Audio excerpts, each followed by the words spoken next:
Muitas vezes a gente está afogando a nós mesmos, não nos aceitamos.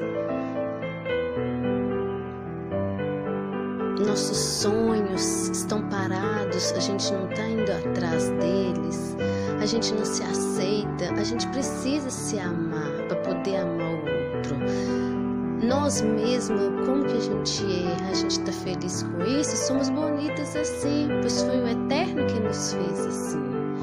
Vamos ajudar uns aos outros nos trabalhos domésticos, no nosso local de trabalho, ser cooperadores, ser proativos, respeitar também as nossas amizades é algo tão importante, e principalmente dar as mãos àquele que está necessitando no momento.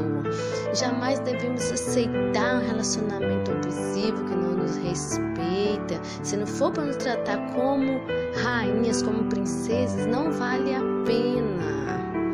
Cuide dos seus idosos, da sua mãe, do seu pai, da sua vovó. Trate eles com carinho e respeito. Não os deixe sozinho em nenhuma situação. Cuide deles, porque eles cuidaram tanto de você. Respeite os animais, que foi o Eterno que fez para nós, para a gente brincar e divertir. Respeite também a natureza, com seus limites, não mudando o ciclo dela. Faça curso, faça amigos, faça amizades, aprenda, estude.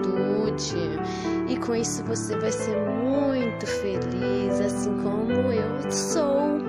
E é o que eu te desejo para hoje e para toda a sua vida.